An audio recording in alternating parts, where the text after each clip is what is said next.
If you're a business owner, you don't need us to tell you running a business is tough. Don't let QuickBooks and spreadsheets slow you down anymore. Now is the time to upgrade to NetSuite by Oracle, the world's #1 cloud business system. NetSuite gives you the visibility and control over your financials, HR, inventory, e-commerce, and more. Join the over 21,000 companies using NetSuite right now. Schedule your free product tour right now at netsuite.com/C-suite. netsuite.com/C-suite.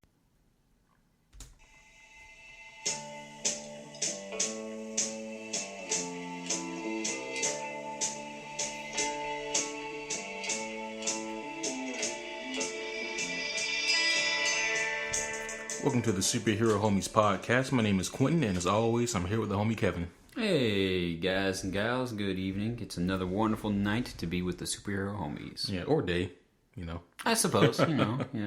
It's another wonderful time to be here with us. We're more nocturnal, personally, but either or, it's cool. That's right. We're not deus. Yeah, so how are you guys feeling? I'm assuming by now that most of you homies have probably seen Infinity War. Yeah, hopefully so. Yep, if you have, then you can check out our Infinity War review with our guest of the year for 2017, Caleb. If you haven't seen Infinity War, you can still check out our Infinity War review. Exactly. Just make sure you listen to the first half, not the second. But we've been blatantly clear about that. Yeah, whatever floats your boat. If you want to spoil yourself, go right ahead. It's fine with us. Treat yourself. But yeah, guys. So Infinity War really is like Christmas because it comes and it's like a one-day extravaganza, and then and then it's kind of over, and then it's like, well, on to the next big holiday. And like Christmas, it had this huge anticipation. The air was thick and laced with it, and everyone was energetic because of it. And all of a sudden it happened, and time to put the decorations away. Everyone get the Thor and Captain America stuff down, put it away, get up the new stuff. Yep, time to put the up New your Year's stuff. Put up your Deadpool decorations, which apparently is New Year's in this metaphor. Yep. Right. But yeah, guys, hope y'all enjoyed Infinity War. I know we did, and once again, I'm assuming that most of you guys probably heard the Infinity War review. So a lot of people ask me. You know what? I'll tell you later. Okay, let's do that later. Good deal. All right, guys. But before we get into the podcast, we're gonna get into some comic news. Yeah, what's on that list? First up, Kevin Feige. He addresses Namor's complicated status rights. So as a lot of you guys may or may not know, Namor the Submariner is a very complicated property amongst the movie studios. You see, I guess on the surface level, you would think that Namor would be a property of maybe a Fox Studios, since he was maybe originally more affiliated with the Fantastic Four, but he is not. He's actually a property of Legendary Studios. Because they've had the rights to Namor for years, and they've held on to them, just kind of kept renewing their rights. They've had a quote-unquote movie in the works for some time now, but they've never gotten anything off the ground. Of course, Kevin Feige, with this recent acquisition of the Fox movie properties for Marvel, he's also trying to get Namor, but that's proven to be most difficult, in the same way that it's been difficult to get the Hulk back. Completely as well. I imagine Kevin Feige being the master at Hungry Hippos, just like gobbling up all those marbles. Like, oh yeah, I just recently got that. Ooh, got that other properties of marbles right there. Oh yeah, I just got me some Spider-Man marbles. Let's go over here and get some of that Namor marbles. I'm still hungry. Yep. Hungry Hippos. But it's understandable as to why he want to get Namor. Oh yeah, totally. I mean, especially if you get in the Fantastic Four. Then it's only natural that you want to get Namor, and also for other reasons as well. If you want to do the Illuminati, you want to get Namor. And plus Namor's just a cool character. So guys, I'm not saying that we will never see Namor in the MCU, but I am saying that for the close future, we probably won't be seeing him in a solo movie. Right. In other words, we just don't know. We don't have enough information. Yeah. Yep. So don't look for a solo movie. He's going to be like the Hulk, essentially, where we're probably going to get him as a character in a movie, but not in a movie all on his own. So, yep. And that's if we're lucky. So, Good luck, Namor. Hopefully you can make it aboard. Next up, Was that an aquatic pun? not Like aboard a intentionally. ship? You're welcome. Not intentional. I'm steering you the right way. I'm gonna ignore that one, and we're gonna move on. I had a double pun. Yep. Next up, Marvel Studios is interested in doing a Moon Knight movie. Oh, that'd be interesting. Yeah. Oh yeah. Now I know a lot of people, myself included, were thinking that maybe they just make that into a Netflix property, like another TV show. I remember hearing rumors about that. Mm-hmm. Yeah, that's it. Yeah, Oh. yeah. I know it never got anywhere, obviously, because I don't see the show on my queue. So Yeah, but I guess it is interesting that they're considering a movie for Moon Knight versus a TV show, just because the tone of him would really fit more on the Netflix side of things. But True. I bet you they'd make some good money doing a movie too, though. yeah, I can see it. Yeah. I mean, I guess it kind of goes both ways. Maybe they consider the costume to be a little too extravagant, but then again, we got Daredevil running around in red pajamas, so Hey, bullet resistant pajamas. There it is. I had to rethink that statement in some sensitive headwear. Yeah, but I don't know. That'd be interesting. I mean, either way, I'd be glad to see what they do with Moon Knight. So yeah, that'd be fun. His moonarangs with the little moon knives he throws. You say Moonarangs. Moonarangs? Moonarangs. You can quote me on that, ladies and gentlemen. I'm Kevin. Next up, Marvel is also considering doing an Eternals movie as well, which cool. that would be interesting. I mean, I guess at this point it kind of makes sense. With Thanos wrecking all kinds of shit and Infinity War. Spoiler alert, guys, he wrecks a lot of shit because he's a mad, angry Titan. That's kind of what he does. But it would only make sense to have the Eternals brought in to play. They played a big part in the Infinity Gauntlet storyline, and they're just these grandiose cosmic beings. I don't know what you do with them in terms of a movie. I mean, I guess you can get the Grandmaster there. You can consider him one. The Beyonder, I suppose. You're not talking about the Grandmaster from Ragnarok, are you? Yes. Okay. The Collector. I have my feelings. You can get Chaos. I mean, there's just you can just get all the Eternals together. But like I said, as far as what you do with them, I don't know. But sure. You'd have him make it into a weird comedy. Probably. Yeah. Also this week, as I'm sure we are all aware of, we got our first look at Venom this week. Very much so. Yeah. Our boy Tom did a great job just in the trailer alone. Oh, yeah. Yeah. There's still a lot of people that have a lot of mixed emotions about the trailer. Some people still just flat out don't like the idea. Some people are head over heels for it now, and some people are still on the fence about it. I think that this has the potential to be one of the best movies of the year if done right. Well, I mean, that's one of the things that we were talking about earlier whenever we were talking about the trailer. Waiting for Avengers to come up on screen, I mean, a trailer is not enough information to judge a movie ever, and that's just what the golden rule of movie cinema, I feel like, or a golden rule, top 5 tier rule. But I mean, I still have my questions, and at the same time, though I have questions and concerns about the movie, the trailer did do a good job of saying, oh, okay, this looks like they're doing it pretty well, though. Like, okay, I still want to see this. Oh, yeah. Yeah, see what creative differences they decide to go with, things like that. I mean, I know I'm not the only one who's out there thinking right now, like, but how is he going to look like Spider-Man if Spider-Man ain't in it? Yeah. I just read someone's thoughts out there. I mean, there's still that. I think that Tom Holland may still cameo in it as Peter Parker. Right. We don't know as to what extent that cameo could possibly be. And like he does seem like a straight up kind of a good guy here that turns anti-hero versus this kind of a douchebag guy that turns villain that turns anti-hero. But yeah, I mean, I do understand people's, fears for the movie because they are taking a lot of liberties with it, or so it seems anyway.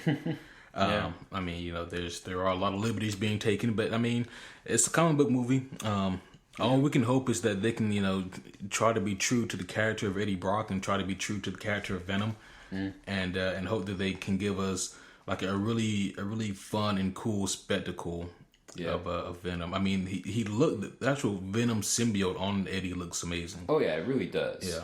So yeah, I mean that part looks really cool. And as far as like the Spider-Man like logo goes, for the suit and all that, I didn't really get space to see it. Well, honestly, in the middle. I paused the trailer. You son of a dick. Yeah. And I didn't see it on him because they only showed it for half a second when he's laying down, and the guy's asking, "Who are you?" And then right before it pans over to the money shot of the trailer, we see Eddie lying on his back and the symbiote's covering his body, but you only see it from the side angle. But from that side angle, even though you can't see his chest, you don't see any semblance of the symbiote on him. So I don't know if he's just gonna have a blank space on his chest. That could work. Yeah, it'd be kind of weird. It'd be weird, but I'm pretty sure villains won't give a crap what they're looking at after they see a bunch of big venomous muscles about to tear into them. At that point, who cares if the muscles have a white spider on them? Come on. Yeah. Oh no, I'm sure they don't care, but us as viewers, right? Yeah. I mean, come on. Even still, again, creative liberties. Oh yeah, he's got to have something on his chest though. It'd just be weird otherwise. The blood of his enemies. There we go. There you go. Problem solved. Yep. Next problem. But yeah, so here's to Venom, and hopefully that movie turns out to be fantastic. Next up, I've been holding this one for a while now. So this isn't technically a spoiler for Infinity War, but if you still want to go into the movie pure of heart and innocent, then fast forward a minute and a half.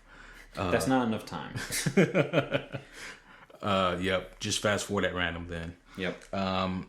So next up, this was actually released before the movie came out, by the way, so I was a little agitated at it, but it's all the same, yeah. Okay. What is this? Adam Warlock was almost included in Infinity War. Okay, yeah, they shouldn't have talked about that. Right. Come on, yeah. guys. I mean, because you couldn't wait a week. Because saying what's not in the movie is pretty much almost as bad as saying what is in the movie. Exactly. Or even worse, saying what is going to be in a movie very soon. Mm-hmm. At that point, we know for a certainty, if we didn't already, honestly, that he's going to be in the fourth movie. Or whatever. Maybe Guardians 3. Who knows? What? Avengers 1? Yeah, no, this would technically be Avengers 4. Yeah, it's Avengers 4. Yeah. I forget because Civil War sometimes just feels like an Avengers to me. I mean, it might as well be, but whatever. Yep. Missing Hulk and Thor. That's the only reason. I just rolled my eyes, people. But yeah, so yeah, no Adam Warlock in this one, but it is interesting to know that they did think about putting him in the movie. That would have been a really fun touch to see Adam Warlock in there. I guess they figure, they probably thought if you put him in here, then how do they not win? But this would also be a newly awakened Adam Warlock, one who still doesn't really have a sense of human morality. So who knows? That would have been interesting, but yeah. And next up and last up, Infinity War scores the biggest opening weekend in box office history, raking in $630 million worldwide. That's stupid. That is ridiculous. That is a stupid amount of money. Yeah. That's amazingly awesome and great because we need to break the stereotype of comic book movies in Hollywood, And movies as successful as Black Panther and Avengers are going to hopefully slap some directors in the mental face and say, look, treat these movies with more respect than you guys do. Yeah, it's interesting that you say that because to me, this is a stereotype of superhero movies. Of them making more money than any other movie out there. Well, that's the good part of the stereotype. Yeah. The bad part is oh, look at you guys. Good job on you making your $600 million on one opening weekend. Good for you. You're still not worthy of any academic award or any cool nomination of sorts, It's okay. we're getting handed the scraps of the table, but we built the table. You know, exactly. I mean, Hollywood, they are afloat on the back of superhero movies. Now, with the success of, just really quick here, with the success of Infinity War, there's a lot of people thinking and saying things like the superhero genre will always stay afloat. I still don't necessarily say that's true, and this is coming from somebody who obviously wants the superhero genre to thrive. I mean, every genre dies out, guys. Remember how popular Westerns were? You know, come on. I mean, they kind of die and come back in resurgences, you know. Sure, but I mean, not like the horror, same popularity or strength that they had. Horror had their time in like the 70s and 80s, and then they started to take a dip towards like the 90s, and then hit hard times. I mean, what's the genre of the 90s? Rom-com. Yeah, I was about to say bad comedies. But you said rom-com. Potato. Not saying that superhero genre is going to die, or at least anytime soon. Definitely but not. What we have to remember is that Infinity War is the pinnacle of superhero movies. So, of course, looking at this movie alone, you're going to think that we're fine and well. We don't need to look at the success of this. We need to look at the success of movies after this. I hate to postpone any of our future conversation here on this tonight episode, but that's bringing up a very strong point, probably one of the best ones this cast is going to make tonight. So let's talk about that real quick in detail. Thanos was the villain. This has been the dude we've been building up to. He was the staple, the centerpiece, if you will, in why the superhero genre was doing something so different and why it was laying out its own future course better than any other track or genre has ever done so in Hollywood history before. So, that being said, now that we've covered Thanos and now we're leading up to Avengers 4, how are they going to make another, or is that even their objective? Do they want to make another super villain that we have to build up to over another course of years, over another decade? You know, like how would we do this? Well, yeah, I've thought about that some myself, and the answer is I have no idea. I mean, me neither. Yeah. That's the scary thing. You know, because they just continue to do one, introduce a villain in the same movie and then move on to the next. I mean, I don't know. Because I guarantee you that, like, for the past 10 years, the whole goal and objective has been, let's get to this point. Right. I think now they're probably looking at their saving grace to be, let's do whatever we got to do to get the X-Men, to get the Fantastic Four, and getting these new characters to hopefully draw attention away from the fact that we don't have like this grandiose, long-term end goal. I mean, like we had, like Thanos was. You know? I mean, don't get me wrong; they could have something. They very well could. I mean, if they do, that would be a huge and amazing surprise. Right. You know, I mean, frankly, I'd be happy for that surprise. I mean, if you get Doctor Doom, and then over the course of movies, have him scheming on something continuously, and actually have him be done well. And then have it. Let's not forget the facts. Okay, I mean, I can kind of see that too, especially villains like Doctor Doom. You know, but at the same time, they just. Could they pull it off the same way they did before, you know? Because when it happened originally, that was with our boy Iron Man introducing and beginning the track and everything. And it was done super well because that was the first time. Could they replicate that feeling, that sensation of, oh, we're building back up to something? Yeah. Well, to be fair, I mean, technically, we always say 10 years, but they've really only been building Thanos for 6. True. I mean, very, very true. And that's a good point to identify for us. Right. You know, I mean, there was a lot of hype and build up for Avengers. And then from there, they said, okay, we got to Avengers, let's introduce Thanos and then figure out how the hell we're going to work him into this. And then they worked their way from there over the past 6 years. It has kind of very much been by the, kind of like, by the grace of the wind, just like, well, whatever comes up. Oh, that's a good idea. We'll put these together, kind of like freestyling it a little bit. Well, I got to give more credit than that just because they do have things planned out through Phase 5, according to Kevin Feige. So, okay. Yeah. Okay. So they have plans. Either that's awesome or that's an awesome lie. Either way, okay, But that was a great concern of mine because I mean, I'm sure other superhero fans out there who actually think about this as much as we do, bless their souls, are actually concerned that we just peaked and now we're trailing back down the hiking trail of the mountain and we're just waiting for the superhero movies to either die out naturally, get bad, or both.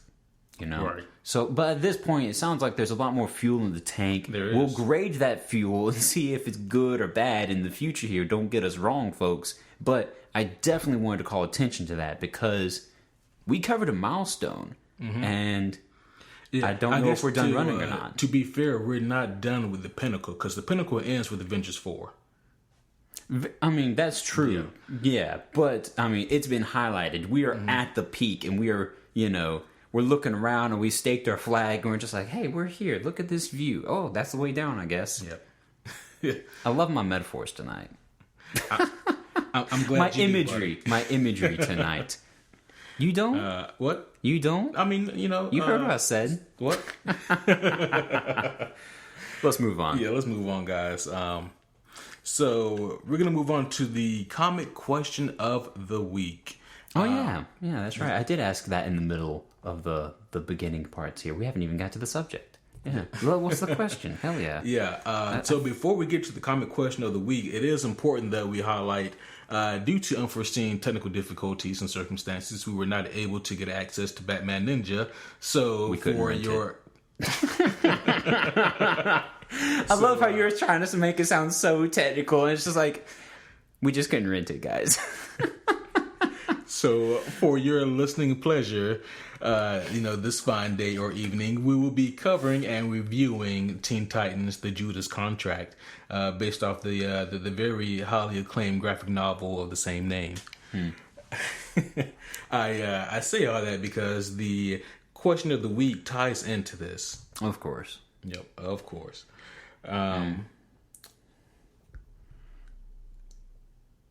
Let me find my question of the week. Okay. Sounds good. Take your time. Yep. We're just sitting here.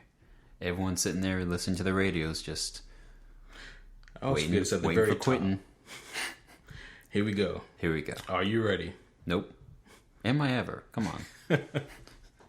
I don't buckle my seatbelt. I just drive.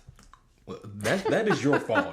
You should definitely buckle up. Oh no, my actual driving car. Hell yeah. You know, I buckle that bad boy and say, no tickets for me, please. But in this room, on this mic, no. No. I could read and actually prepare. And there have been times I've tried to, you know, I've actually gone back and read random comic books about the subject coming up thinking, oh, you know, he'll ask a question about this. You never do. You never have. So there we go. Because I can't read the thoughts of whatever you're going to ask me. So that is exactly, still your fault. Oh, okay. Oh, thank you. Thank you. Just glad to clear the air some. The question of the week is as follows. Which of the following statements is not true of Deathstroke? Okay. Is it A, he hates Oliver Queen? B, he was a member of the Suicide Squad? C, he's defeated every member of the Justice League? D, he has super strength and regeneration? Or E, Deadpool defeated Deathstroke in a crossover event? E, Deadpool defeated Deathstroke. And Infinite Rules issue 36 to 39. I've got to put that in there. Is E your final answer? Yes. You'll be correct. Yep. Yep, you will be correct. The knockoff doesn't beat the original. Not to offend any Deadpool fans out there, but we all know the Deadpool history, hopefully at this point, you know. The origin history, that is. Mm-hmm. Yep. What do you know? I got one right. You got one. Who's buying me cake?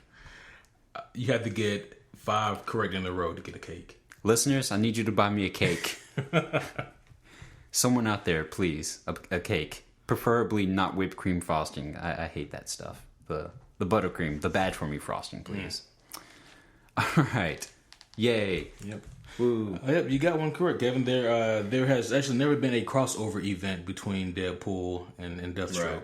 Oh, there has been a crossover, but they never fought in said crossover. Yeah. And Infinite Roles, I made that up. There is no Infinite Roles. Yeah, no, I was about to say that. What?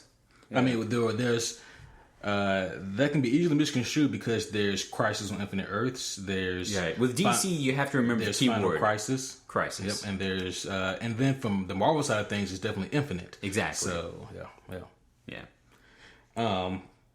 But yeah, guys. So today we're going to be covering Teen Titans: The Judas Contract. And just a heads up here, we may or may not be covering a lot more DC animated movies here in the future. So yeah. Yeah, for sure. Hell yeah, that's the thing. This like Batman Ninja when it becomes rentable.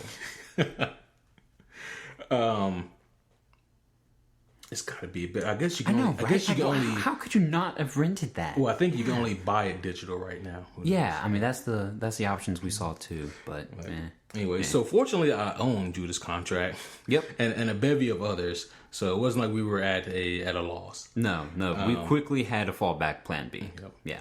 Yeah. So yeah, like we said earlier, the Judas Contract is based off of the graphic novel of the same name, written by Marv Wolfman.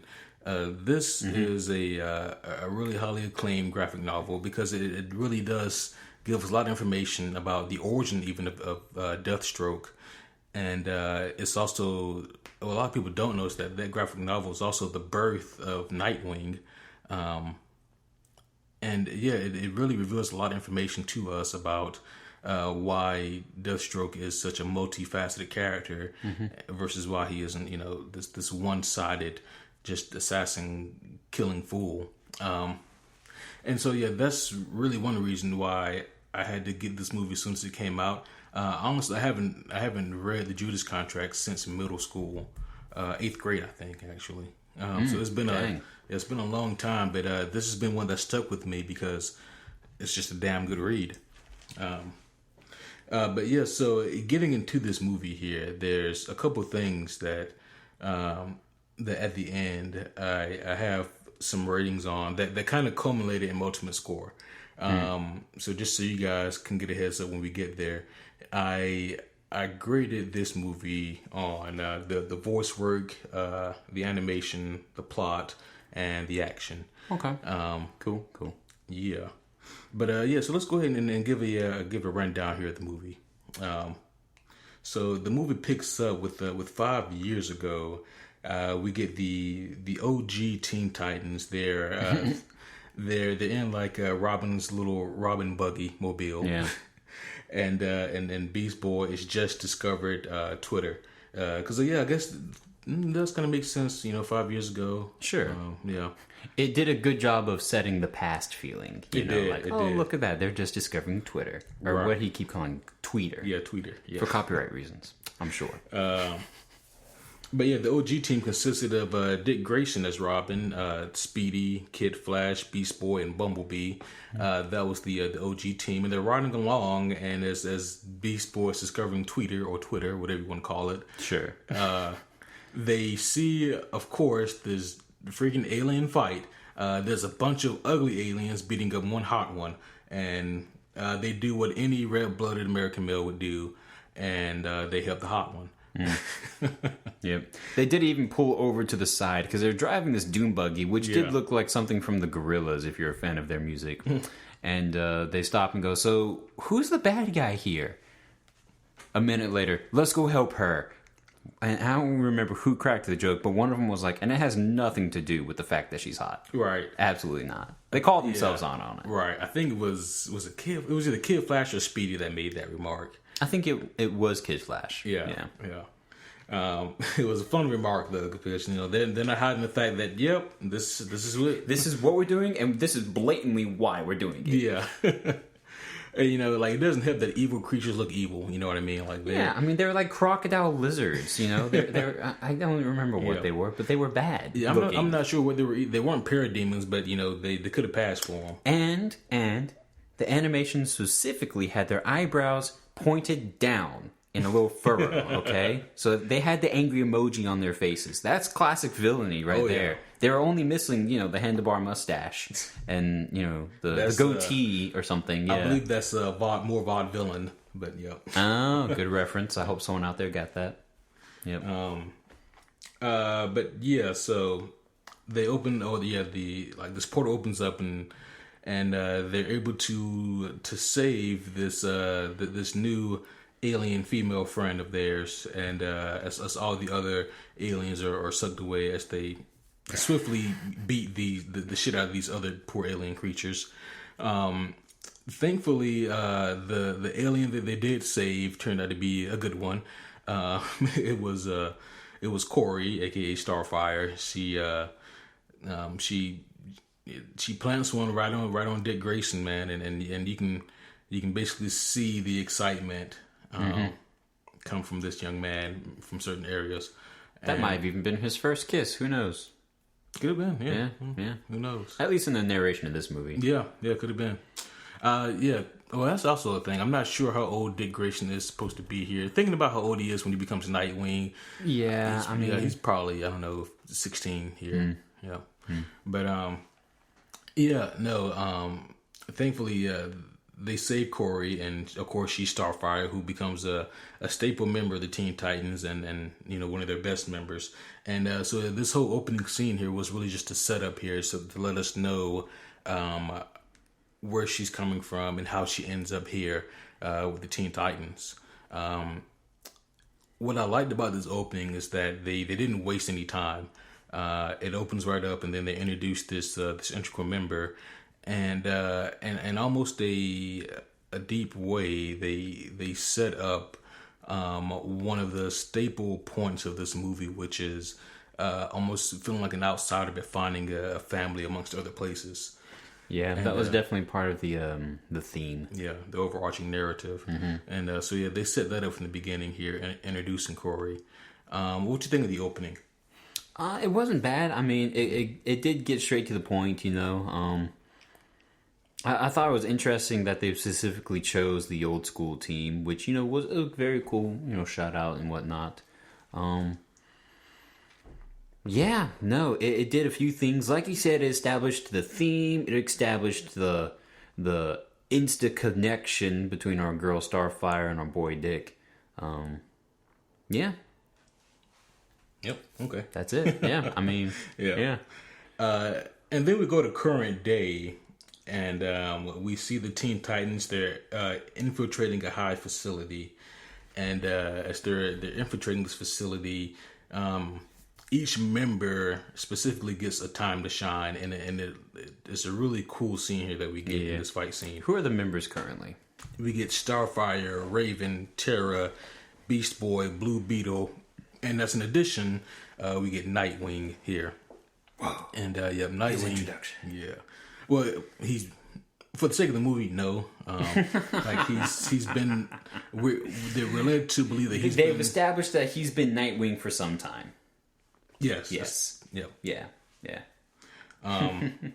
But no, I really like this scene because every member gets a time to shine, and we get to see a lot of the cool stuff that they do here. As they beat the holy hell out of these poor henchmen, these Hive henchmen, and I'm trying to remember how were the henchmen dressed? Help me out here. It was yellow armor, correct? In this little cartoon we just watched in the movie. I'm trying to remember. They didn't have anything bee related on them, did they? No. Cause the Hive base people, if you watch the movie yourself or have watched it before, you'll recognize that the Hive base had like machinery and tech and plating built to look like, hive shapes, like the hive of like a beehive or something, not like the entirety of it, just like the combs of the beehive that make it up inside. And it's like, right. okay, that's cute. That's something. Yeah. I mean, it's no different than Hydra. I was kind of curious. Maybe they had like a stinger, like, stinger batons. They could have like pulled it off and like, yeah. Oh man. I should have sold that idea to Marv Wolfman. It's no different than Hydra having the Hydra heads. Exactly, yeah. I mean, every henchman group that has to have something that represents their group. But no, so they infiltrate this facility, and each member gets a cool moment here to see them do their shit. And they really hold no reserves here in showing as to what these guys can do. So it's really cool to see them kick ass in a lot of different ways here. Like everybody has their unique fighting style, which is really cool. let's see. So next up here, we really get to see Beast Boy right off the bat really have a this whole crush on another member, Terra, and Terra's really not having any of it.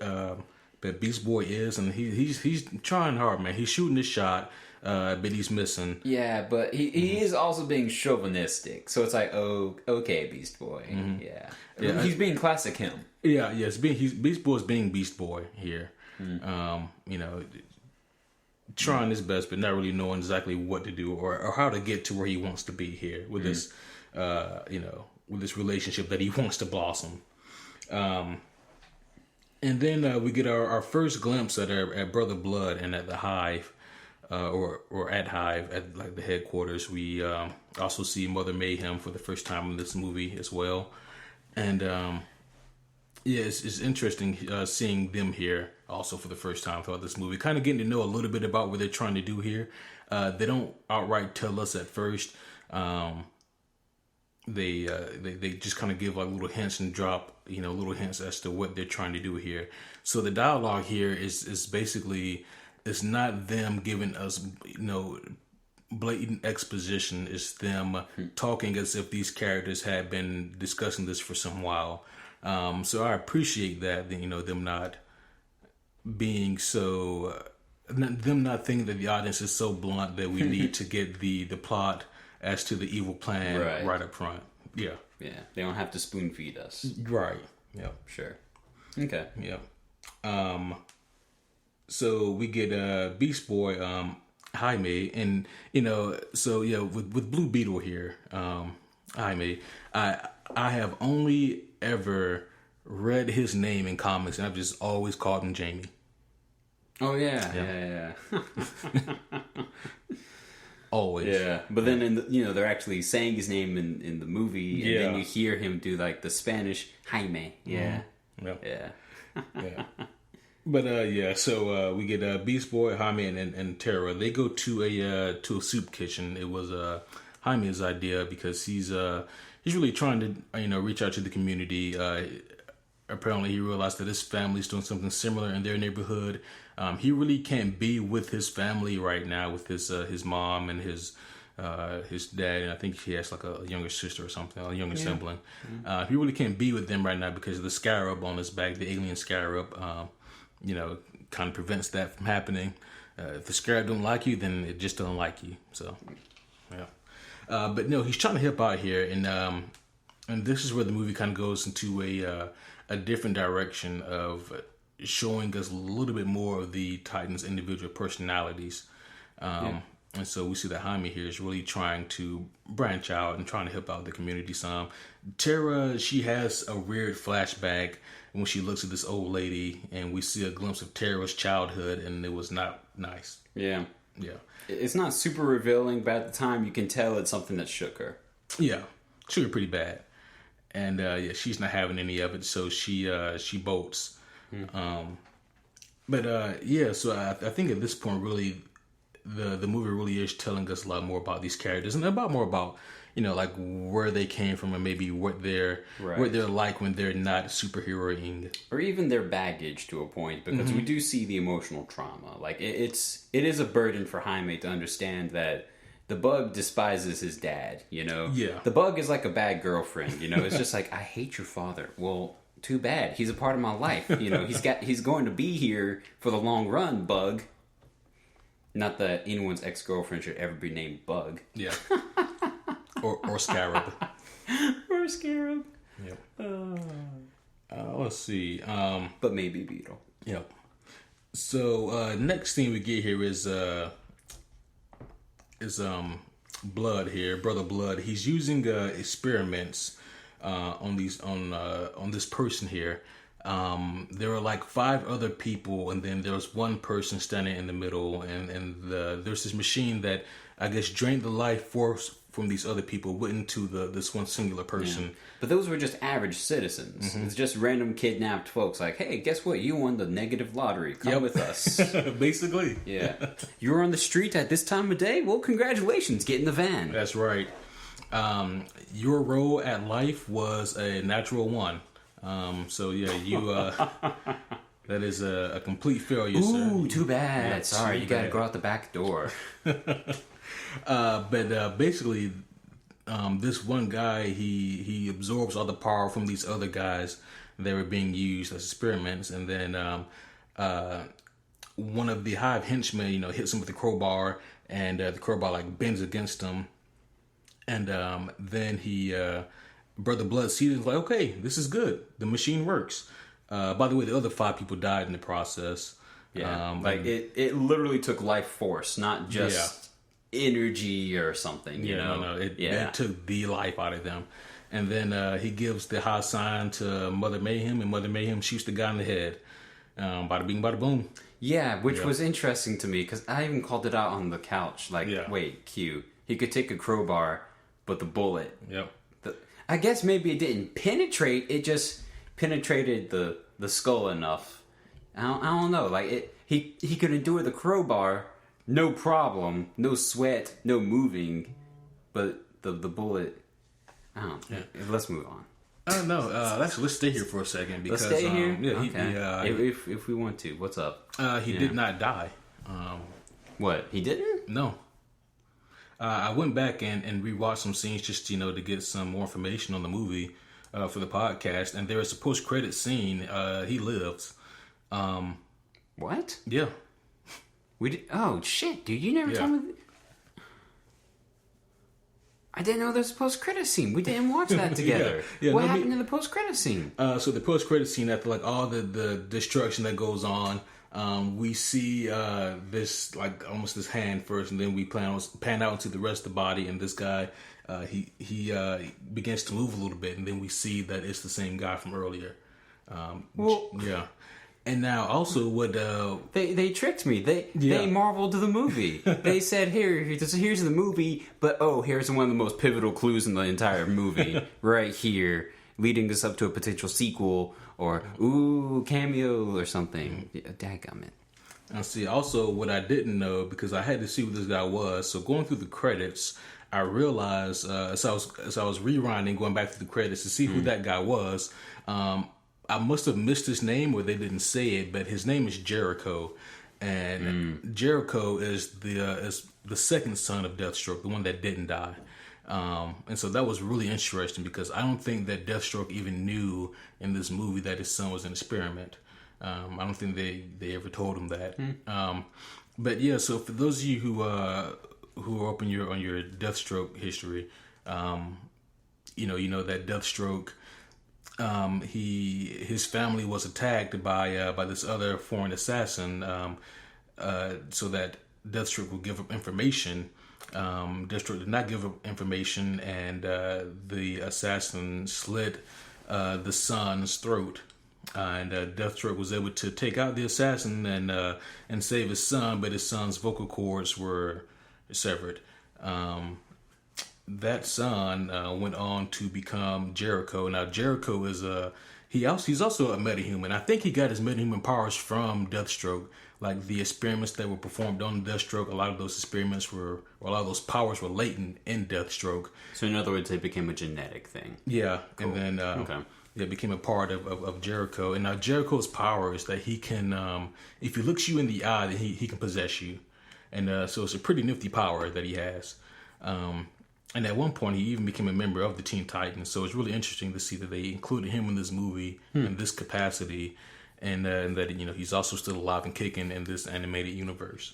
DC, the second contract of Judas, the Jericho edition. Yep. But let's see. Yeah, so I thought that was just a really interesting side note that they put him in this movie. Yeah.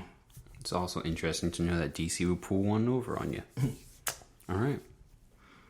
I think all their movies have post-credit scenes, though. All their movies? Okay. I mean, at least, all their animations, at least. No, I was talking about the live actions, actually. The live actions? Okay. Yep.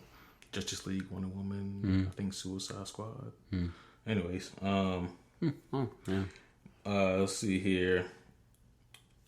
Oh, yeah. So, at this point, Tara, she's having some nightmares, and this is really pivotal because Tara's having night terrors. Another one. Yeah, Tara, she's having some problems here, and it wouldn't be a bad thing, if she's just having nightmares, but she's shaking the whole damn building, so that's kind of problematic. Which, people, if you're wondering, like I did, yes, that's a huge problem for these people because their building is a giant T. That infrastructure makes very little sense in an architectural mind frame. So just remember that they're on the top of this thing, it's a capital T, not a lowercase t. Yep. So she's shaking it. It's like, wah, wah, wah, wah, wah. Oh, it's a shaky T. Which sounds like a bad beverage at a bar. Yeah. For those of you who are not familiar with what the Teen Titans building looks like. Exactly. For all two of you out there. Or for those of you who just don't imagine an earthquake and a giant T as a mistake, because it's like, hello, you live in the most, sensitive building in the city. If you're funded, on an island. If you're funded by the Justice League, specifically Bruce Wayne, then I feel that your building would probably be pretty structurally sound. Well, damn it. If Bruce Wayne and his company built the daggum building, then I have more faith in that. But, I mean, whatever. It wasn't built from freaking vibranium or something. It was built off the back of Bruce Wayne. That is just as good. Okay. He bought vibranium. He said, Black Panther, I need some of this, please. Yeah. Yeah. But yeah, the reason why her night terrors that were so pivotal was that, even in the comics, she's a very disturbed individual. I mean, she's not mentally stable, and they have no problem playing that up here in the movie. And I do appreciate that they didn't shy away from that. Same here. Yeah. They also didn't shy away from the fact that that Dick and Corey have an amazing sex life. Apparently, yeah. They didn't in the movie. No. Yeah. Not that there's something risque, but they just poke fun at it a lot. That they do. Mm-hmm. Yeah. Just like Dick also pokes at Corey. No, stop that. You set me up for it, man. We were doing so well. Now we have to have that explicit E at the end of tonight's episode. Yeah. Oh, shit. Let's see. Next up, Brother Blood, he meets up with Deathstroke. This is the first time that we see the legendary mercenary in this movie. And that's a fun rhyme. Legendary mercenary. Yeah. And they just discussed the terms of the contract, and at this point we're led to believe that, Deathstroke, he has been hired now to not kill the Teen Titans, but to capture them. So yeah, that's going to be a thing, obviously. And next thing we get here is a cool training session here. We get to see kind of the Teen Titans have a little training simulation, I guess, just to see, test their mettle and their skills.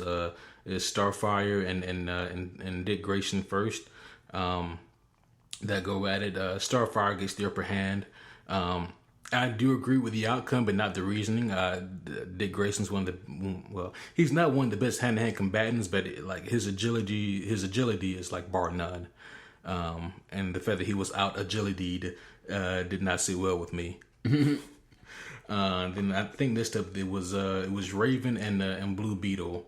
That was a fun fight right there too. That one really could have gone either way in my humble opinion. I really shouldn't argue with the people that make this stuff, but I do. That's our job. That's what we've been doing for 50 plus episodes. This is true. Actually, this is episode number 50. So sweet, yeah. Hey, someone crack open 50 drinks. Damn. And then chug them all and let us know the results. Exactly. Yeah. Email us the pictures. And I believe that would end with Blue Beetle actually getting the upper hand. That was a really fun fight though, with Raven and Blue Beetle. And then we got Beast Boy and Terra, and Beast Boy had her dead to rights, but Terra, with her being unstable as she is, she loses her shit, and then the Titans kind of have to calm her down and just tell her to chill out. She freaks out and then she just kind of storms off and leaves. Now with someone like Terra that has powers like that, she's basically Magneto but with Earth.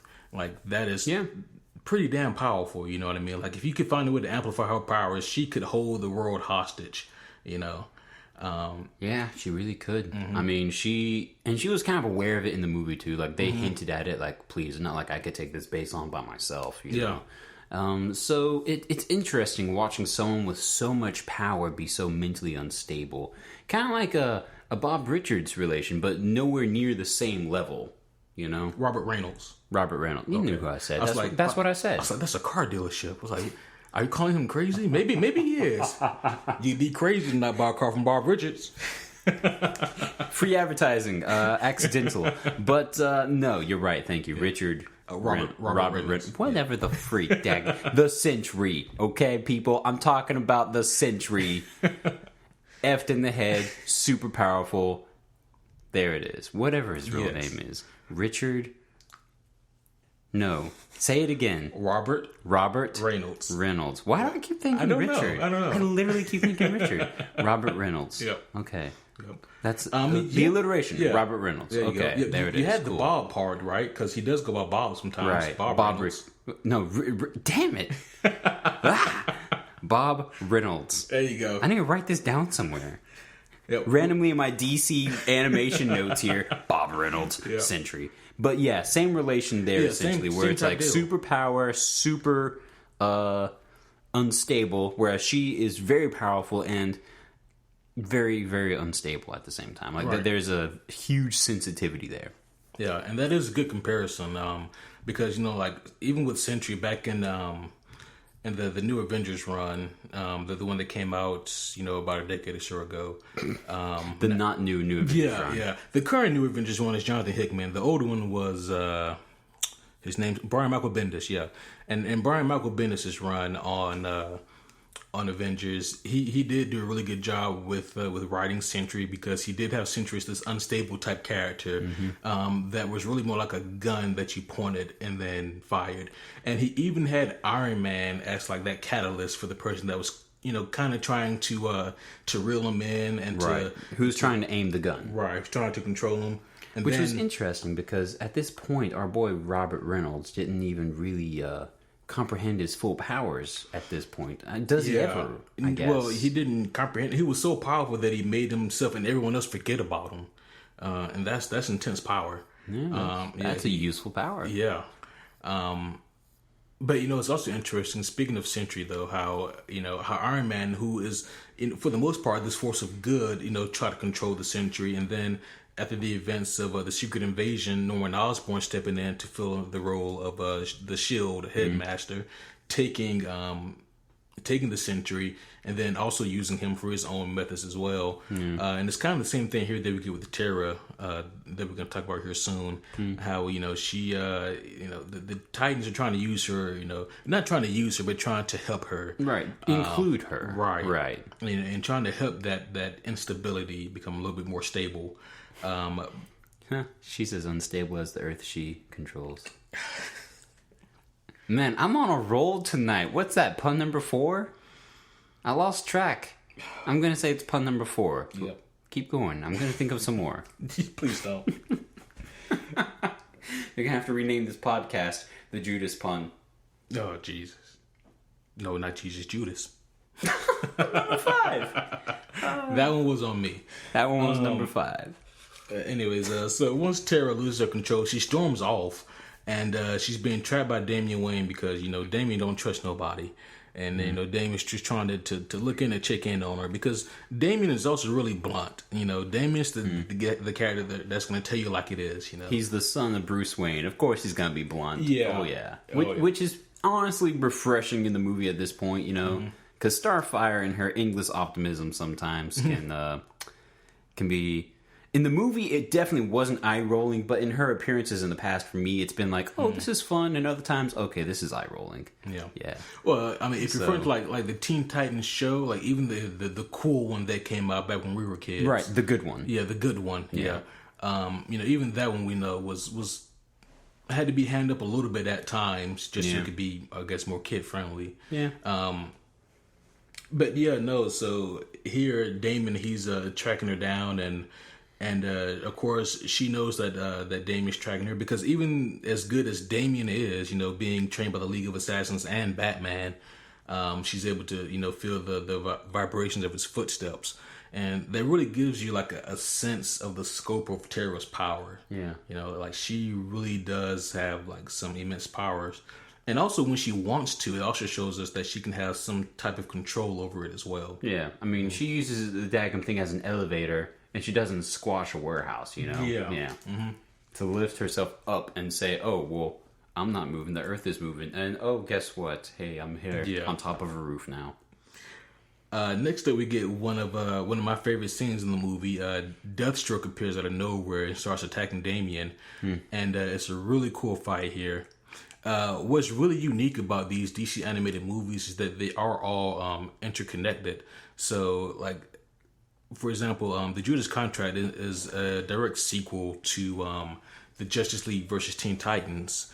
And, the chemistry that we get here between Damian and Deathstroke is a direct correlation from Batman versus Robin. Mm-hmm. And so we really get to see like the sequel to that come to life here. And it is a very cool and intensified fight that we get here. Deathstroke has no problem whooping the shit out of a little kid. Yeah. Because Damian is a really dangerous individual, and Deathstroke knows that. And he's still 10 in this movie, correct? He may be a little bit older now. I'd give it to him, because he is a teen Titan. Yeah. At least give him 13. Yeah, I was going to say 12. He could be 13. Well, 12's not teen. Hey, 13, 14, 12 teen. Hey, stop making things up. I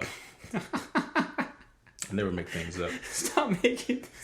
I only state facts here on the podcast. That was my rebuttal. Hey, you stop making that up. Stop imagining. 11 teen. Anyways. There it is. But no, they have a really intensified and cool fight here. Damian puts up a good fight, but he's caught off guard. He's really just no match for Deathstroke, and then he also gets ambushed by Tara on top of that. So at that point, it's the reveal that Tara is working with Deathstroke, which is another direct correlation to the original Judas Contract graphic novel. So now Damian is technically out of the picture. Moving on here, the Titans throw a party for Tara to kind of make her feel more included. To show her that they do care, and that they're there for her if she needs anything. They kind of be like, hey, you don't have to be so crazy, Just like that. Yeah, you can calm this shit down whenever you want to, Tara. Yeah. That's what the banner said. Yeah. Calm down, Tara. Yeah. Calm your shit, woman. Next up, the Titans, they assault a Hive scientist base, and the scientist, he uploads some data before he's taken down, and as he's captured, the scientist is killed by a drone, and of course Deathstroke is the one that's controlling this drone. And at this point, the Titans realize the Hive, they have photos and like information files on all of them. But that's the information that was uploaded. And so they're like, well, shit, like who has this information? Well, why does Hive have this information? What are they doing? And at this point, Beast Boy and Tara, they have a talk on the beach. Tara finally caves in, and she finally... That was an earth pun. Yeah. Damn it. And then they finally share a kiss, and this really shows that perseverance pays off. Good job, Beast Boy. Yeah, good job. Who was quick to celebrate. Oh yeah, yes he was. Yeah, as like a high school teenager type would. Oh yeah. He wasted no time. Except this one could turn into like a gorilla and then a bird and some stuff, and just like celebrate on the beach. Yeah. I've always really enjoyed Beast Boy's transformations, because this movie also even showed how his transformations affect his not just his mass but also his weight. At the beginning of the movie, when the vortex was trying to suck everybody up into space, he goes from like a gorilla to a rhinoceros to like an elephant, just to try to make himself heavier. To not be sucked up, Yeah. I also liked how in this movie, Beast Boy, again, to make a reference here, looked like a member of the Gorillas. With like his hairdo and the way he wore his shirt and everything. Just like, dang, someone here loves this band. Or maybe I just really like the band. Yep. Yeah. Either way. Yep. Go watch for yourself. Tell me you don't think the same. Yep. Anyways, Deathstroke Deathstroke doesn't realize that Tara really enjoyed the kiss. He's like, yeah, that's a good job, kid. I almost bought it. I thought that was pretty clever, pretty good. And Tara's like, oh yeah, shit, yeah, you're right. I was acting. It was all an act. Yeah. Yeah, that's what. Dot. Tara, did you mean to say ... What? Huh? Oh shit. Anyway, we go back to Jaime. He goes to the soup kitchen to set up early. Beast Boy, he goes to podcast with Kevin Smith, and no one's there. And it's at this point where the Titans are ambushed one by one, and it is a really fun scene here to watch the Titans be taken down, and like the meticulous efforts of Deathstroke is really fun here. I really like stuff like this because it reminds me of like the Dark Knight, when the Joker is taking down like the mayor, and then he's taking down the commissioner, and he's doing it all almost simultaneously. And this scene right here reminds me a lot of that. It just kind of goes to show like the ingenious nature of Deathstroke, and that this is his field, this is his expertise, and also his understanding, because it was not a similar trap that any of them were caught in. Like all of them were caught by unique weaknesses akin to them. Like right. Beast Boy was given the tempting button that said "Do not push," and it's like, well, I'm gonna push this button. I'm just wondering what's gonna happen, and then of course he's trapped. Freaking Starfire was trapped by her love. Like, oh, Robin sent me, or what's she call him? Dick. Dick sent me something. Okay, cool. And she's trapped too. What do you know? Yep. Just like that. Yep. Jaime, he gets trapped. Like they all get trapped by Deathstroke, and also partly by Tara. But this is really, except Raven. Raven, I think, got it the worst because she wasn't trapped. She was just beaten up. Yeah, it's true. Yeah. Tara took on Raven. Yeah. And then of course, Nightwing, being the oldest member of the group and also the most experienced, was fortunately able to catch on early that something's not right, and he found Jaime first, or he found traces of Jaime. He realized that Jaime was beaten up and taken, and then also Beast Boy went to where the podcast was supposed to be. And Beast Boy was also beaten up and taken. By the way, DC, if you ever need someone else for like a podcasting spot, you can get the superhero homies. Exactly. If you ever want to make a cool Easter egg reference in your next movie, yep. We'll send pictures so you can draw us. That'd be cool. That would be super cool. Could you imagine? Just pause. Could you imagine? That'd be some cool stuff, man. We'd be DC cartoons. We would be. We'd have to frame the DVD. That we would, yep. We'd also ask for superpowers and said cartoon. Yeah, at that point they'd say no and rip up the DVDs and the contract. Yep. Yeah. The superhero homie contract. The contract. Yeah. But yeah, so next up, Dick, he gets ambushed by Deathstroke. And another really entertaining fight here. This is a really fun scene here because similar to Damian, we see how good Dick is, but he's not good enough. Deathstroke even pokes fun at his game, like, your Aikido is slow, you predictable. Like, he's just poking holes in Dick Grayson's fighting style. And then eventually, like, the two, there's kind of like a chase across the city, and it leads to a pier. And Dick is seemingly shot, or he is shot and seemingly killed. He falls into a body of water, and Deathstroke leaves it at that. Yeah. But luckily, Nightwing missed death by a stroke. Okay, your pun would have made sense had it been a stroke, but it was a gunshot. His name is not Deathshot. He had to swim back to the dock. He stroked to the dock. I forced that one, I admit, but no worse than the way they forced his survival, okay? I'm going to call it out here a little bit. Disagree. Dude. Highly. Because, and also, this is also... It was a wooden board, dude. Okay. Yeah. Yeah. A bullet. A book has stopped bullets. thick book. A thick book. Yeah, you're welcome. And also, a thick book. And also, don't fuck with the comic history. The comic history. Yeah, Dick Grayson also survived barely by a thread. Also in the original comics as well. Was it the same way though, with like a chunk of wood? Very similar way. Yeah. Very similar way. I'd have to go back and read that. Yeah. I don't know. Yeah, that, and also I that thought has that, to be some thick and like. There are certain types of wood that are heavier and thicker than others, sure. But if it was like anything like pine or something like that, nah, man. Okay, that's my father coming out in me. You know, the contractor side. Yeah. Construction knowledge and whatnot. I feel like to poke hole in this and anything superhero related is a bit of a really, you know. True. That's true, like true. But at this point, it did make me scratch my chin in the middle of the movie. And you know me, man. I'm gonna overthink something if it's given to me, right? And in this moment, it was like, because I thought that this was one of the coolest. Interesting. Because one of the coolest moments in the movies was this right here, because it really goes to show just how Dick Grayson thinks. It really goes to show like his training and his thought process and keeping himself alive, knowing that he can't beat Deathstroke in a one-on-one fight. And then we think that his saving grace is going to be the knife behind his back, but it's actually the wood that he took from the cutting board to save his life. Like, I thought that was ingenious. Oh no, it was super smart, but it still made me think. And maybe others out there feel like me, maybe they feel like you. Either way, let's move on. Yeah. So yeah, moving on here.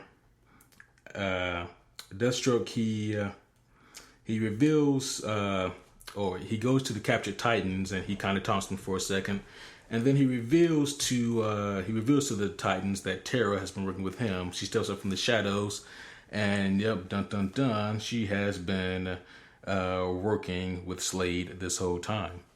And Brother Blood, he's like, well, you know, you promised me Dick Grayson, you don't have him, so what are we gonna do here?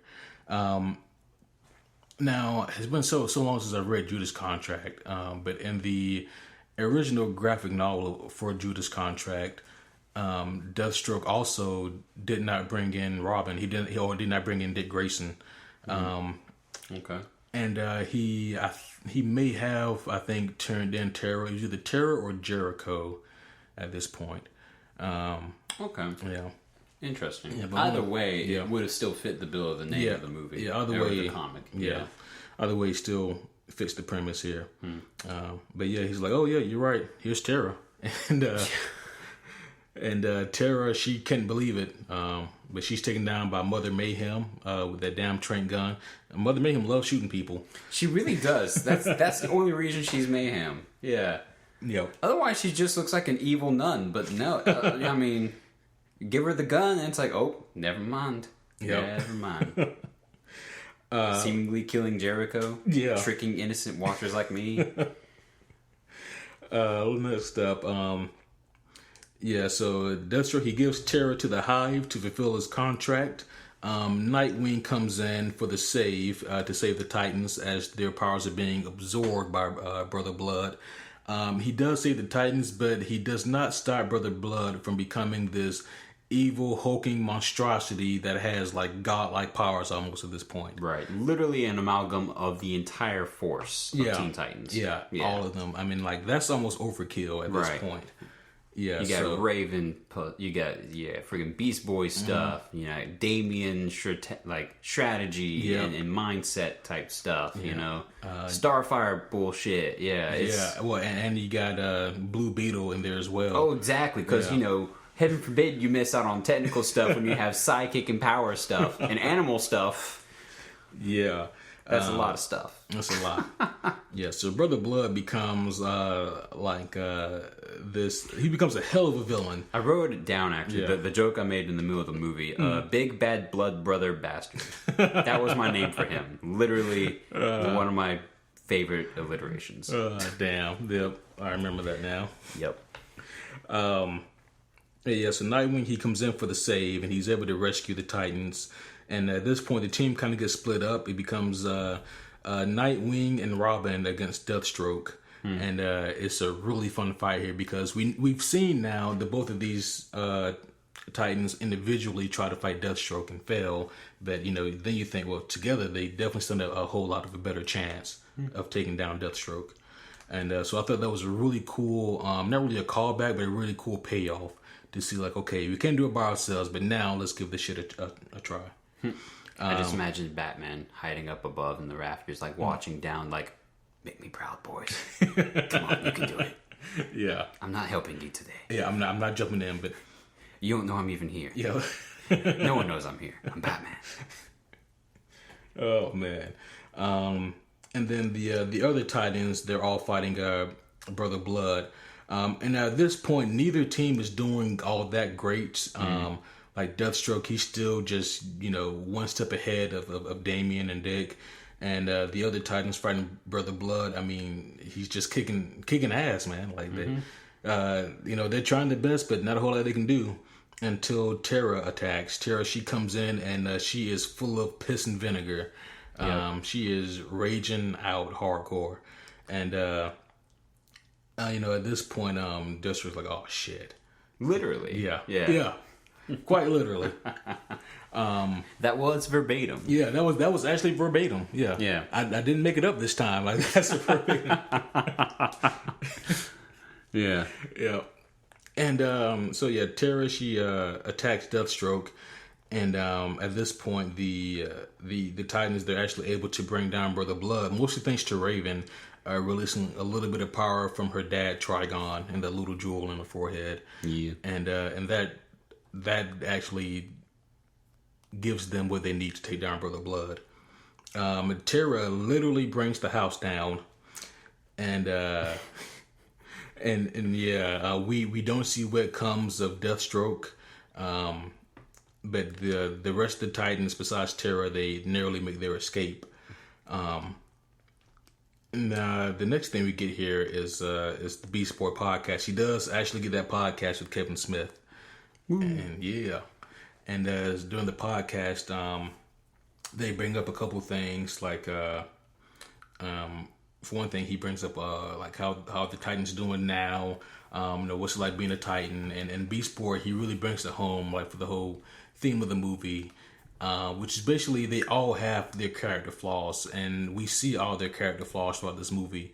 We also see all of their personality strengths and weaknesses as well throughout this movie. Mm-hmm. And Beast Boy kind of talks about that, and then he kind of ends it with, even though they're all kind of flawed people, they're more than just the superpowers. They come together also as a family of sorts. Yep.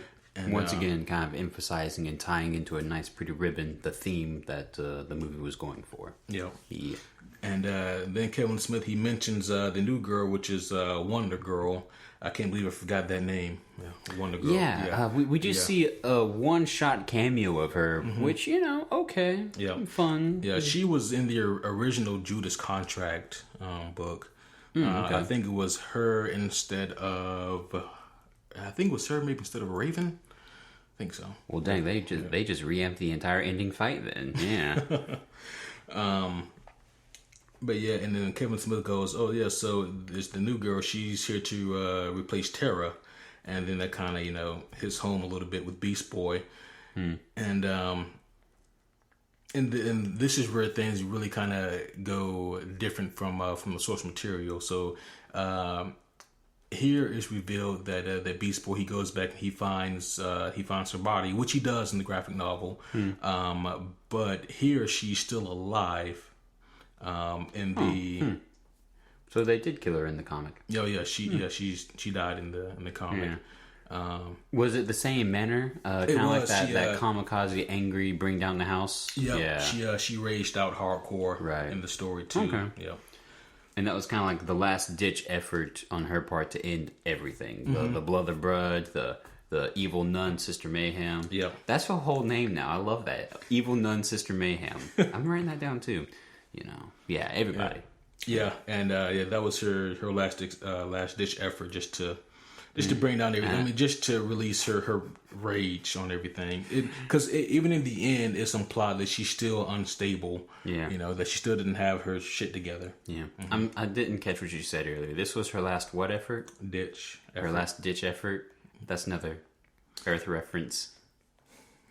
We have ditch diggers, As this podcast as this podcast goes on, That's gonna be number 9. You reach further and further as the podcast goes on, buddy. What can I say? You gotta reel it in. What can I say? I'm pulling in the puns. I think I'm up to 9 or something. I've lost track. But it's something awesome like that. If we want to call it that. Come on, set me up for a 10. Come on. No, we're gonna wrap this shit up. But yeah, so that's kind of where it leaves us. We see that the Titans get a new member. We don't really know what comes of Tara. I assume that we're probably going to see her maybe in another movie down the line in some capacity.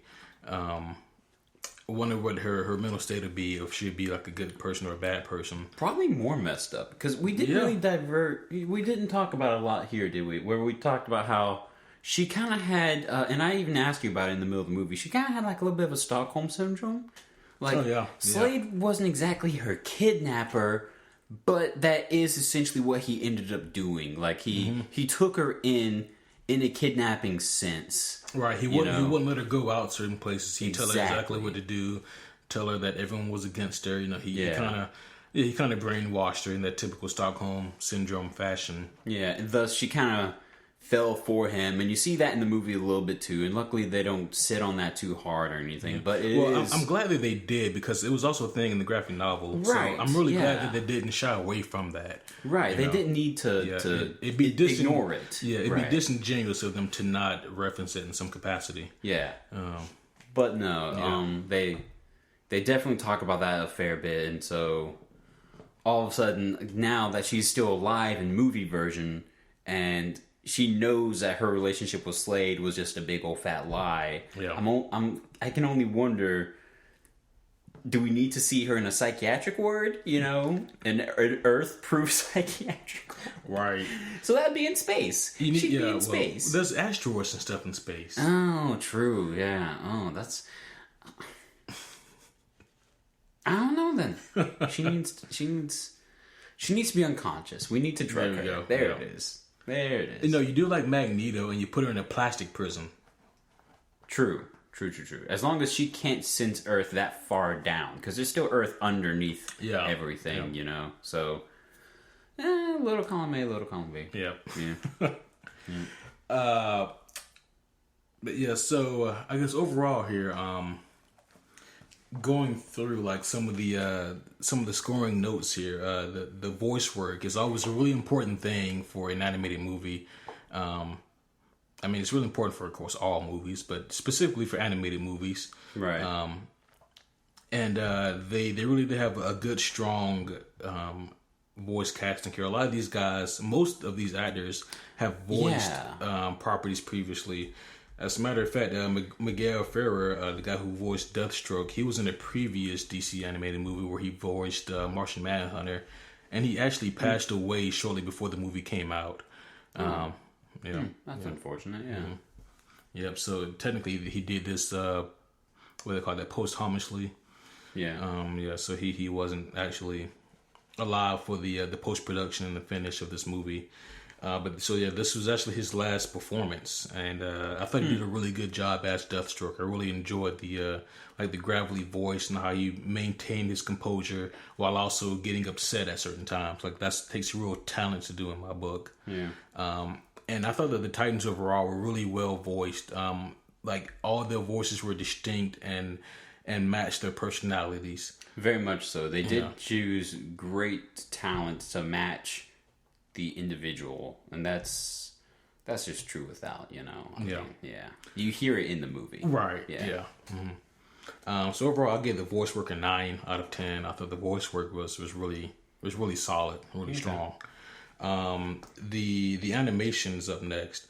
I think that you and I had some difference of opinion. And honestly, we still do. What's your overall thoughts? Come on. Yeah, so my overall thoughts on the animation was that this was about on par with most DC animated films. I thought that the faces were really well drawn, and that they really showed a lot of the emotion that needed to be displayed. With the exception being, of course, Deathstroke. He wears a mask. You don't say. Yeah. I thought that this was, you know, as with most of their animated movies, that it was, you know, above par of you know, cartoons, and yeah, I didn't have any problems with it. The background animation to me stood out the least, but all the character models to me look really good. So I gave the animation an 8 out of 10. Okay. Yeah. I haven't thought about scores or anything like that for all this stuff, but I personally have noticed other errors. Now, I'm not sure whether or not I want to really talk about them on air, just because I don't want to, you know, paint this image to the wrong listener, and then that particular one goes out and watches this movie with that negative cloud, that opinion painted for them.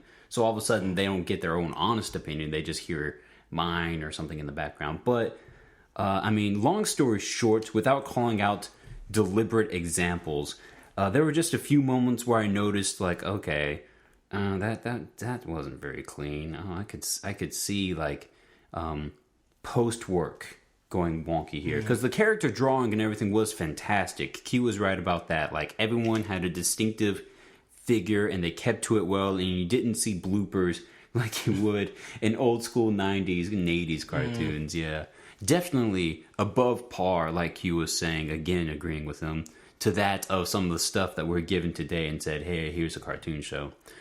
But again, there are just a few things that I particularly was like, I noticed that. Don't think I didn't. Looking at you, you know, yeah. So let me ask you this: were those few things enough to bring the score down that much? Not a lot, you know, but it was enough to make me notice, like, okay, someone wasn't doing their job here. Like, this particular part. And it wasn't throughout the whole freaking dadgum movie, you know, because otherwise I would have been like, okay, well, all right, Q. Frankly, you know, really been just a huge dick about it. But no, I mean, the movie, it didn't distract me from the movie that much. Now, granted, it did distract me enough as an individual because that's just who the crap I am, you know. But it didn't stop me from enjoying the movie. It didn't stop me from getting into the plot and seeing what the teens were going to do in their Titanic adventures. But yeah, no, man. I mean, I was okay with it by the end of the movie, but I am not going to lie to my listeners. If you look for them, you'll find a few of the errors, and I'm sure there'll be some of the same ones I noticed. But with that note, how many of our listeners go looking for errors? Hopefully none of them. Yeah. Hopefully none of them are like us, you know? Yeah. Well, contrary. Hopefully none of them are like us in that regard, you know? Yeah. There we go. Let me carefully speak. Next up is the action, and I've mentioned this all throughout the podcast, but the action here is really crisp and clean. With the DC animated movies, they always have really unique and fun action because they really do. They have no boundaries as to what they can do with their action scenes, because you know there's no CG, none of that bullshit. Right. And but now with the action here, like I said earlier, everybody had a time to shine, and everybody, like none of their fighting looked the same. All of them had their unique and distinctive fighting styles and techniques, and you know, because of all that, I had to give the action a 9.2 out of 10. Okay. Like I thought the action was just really, really good. So yeah, what was your thoughts here on the action? No, I agree. The action in these DC animations are always, you know, super, super well done. I mean, agreed. The kids did all have their unique fighting styles, and they all were the masters of their own trade. You know, Beast Boy never fluked on his transformations. Blue Beetle never fluked on his tech usage and his own self and augmentations. I mean, Raven was good enough to release Trigon for a second, but not in a form that completely neutralized her for the rest of her life either, you know? Yeah. Like, she didn't release him like, oh, well, guys, sorry, I'm useless now. My angry dad's out. Good luck. Here's the new villain, you know? But, no, plus I was also just more impressed with Deathstroke, because you have to really make sure that you make someone who in the comics has been drawn to be this ultimate fighter, to be this ultimate tactician and everything, who's just so good at what he does. You have to actually make him look that way whenever you put him on screen, you know? Comic to screen is gonna be that transferring of responsibilities, and here they did it well. Right. Yeah. Yep. Yeah. Because he's one of the characters you have to look out for there. Yeah. In action. Yeah. And next up and last up is the plot. The plot for this I thought was just a really solid plot. It's kind of hard to go wrong when you're basing it off of the Judas Contract storyline from the comics, just because that is a highly acclaimed comic and story. Of course, there were a few liberties that had to be made, as with just about all animated movies or movies in general. But the plot here I thought was really solid. I thought it was really strong in most areas. They did overall a really good job adapting that story from 85. I think it was from 85, and then taking it and putting it into current day. And that sometimes that transition can be hard or a little jarring to do, but they did a really good job of overall accomplishing that task of taking that storyline and adapting it for modern day. I gave the plot an 8.3 out of 10. I thought it was overall a really strong plot. They didn't try to really jip out any, which is good. Yeah.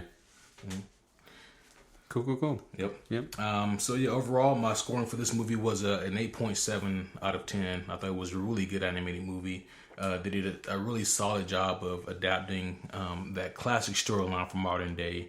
The voice work and the action are all really good, and I think that anyone who's a fan of Teen Titans, anyone who's a fan of a good superhero animated film should definitely check this one out. It'll definitely be worth your time to check this out, at least for just the story, the action, and the plot alone. They're all really solid. Right, that's cool. Yep. Yeah. I mean, most of them are always going to be worth checking out, especially if you're ever a fan of comic stuff. I think that's never not going to be something we can comfortably say. You know, that's just going to be another rule of thumb. Mm-hmm. I will say this. I will interrupt and say this. It wasn't my favorite. Mm-hmm.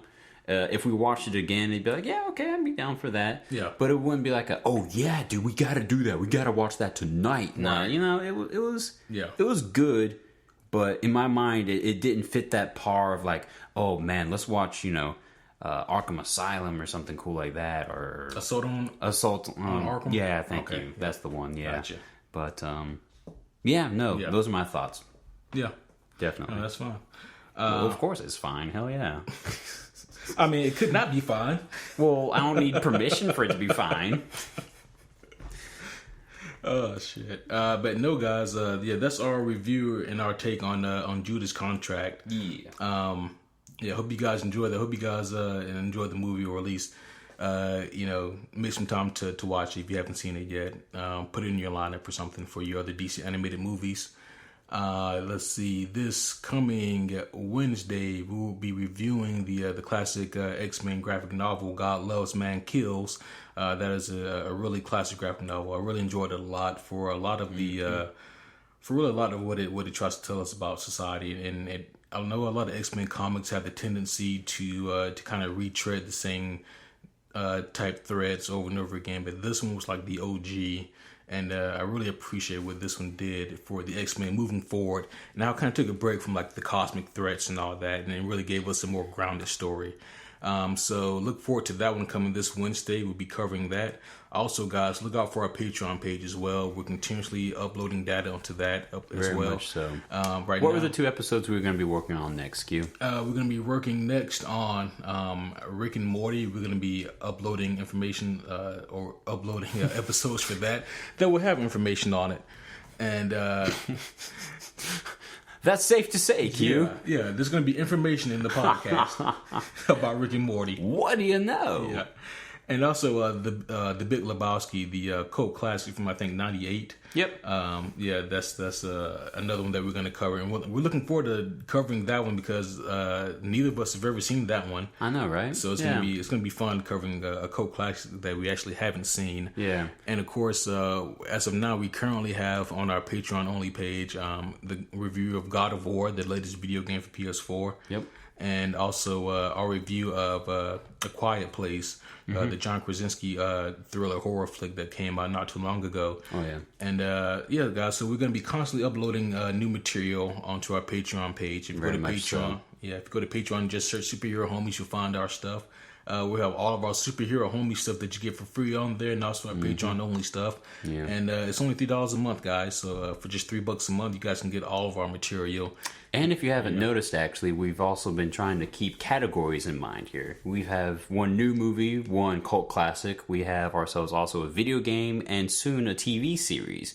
So if you think of another genre or of any particular thing of those categories that you particularly would love to hear about, let us know. We'll be happy to do our research on it, do the watching and playing of it, and getting it up there so you can enjoy it. You know, let us know what you want a Patreon for. Yeah, help us, help you, help us. Yeah. That made sense. It did. Yeah, guys. But yeah, definitely, if you could do that, that help us out a lot. And you know, as always, guys, if you have any kind of questions, comments, gift threats, food supplies, or contracts, then hopefully the contract's not on us. But hit us up at superherohomies@gmail.com with the Facebook page Superhero Homies. And as always, guys, if you haven't already done so, hit that subscribe button, and also feel free to give us a little review on iTunes if you got Please time. and thank you. That'd be greatly appreciated. iTunes and Facebook. Why not? iTunes and Facebook, and wherever else you can give us praise. Just, you know, not like on our car windshields or something. Could you imagine? I just imagine someone scratching that into your windshield. Like, great job. Just scratch into your glass. Yeah. Sure. Yeah. And then they draw 5 stars. Oh, man. Well, guys, you already know it. Yeah. Yep. Let's do it, my friend. Oh, yeah. We're going to go ahead and wrap it up for the evening, guys. As always, we appreciate everything you do for us. And we'll see you guys next time. I'm Quentin. I'm Kevin. All right.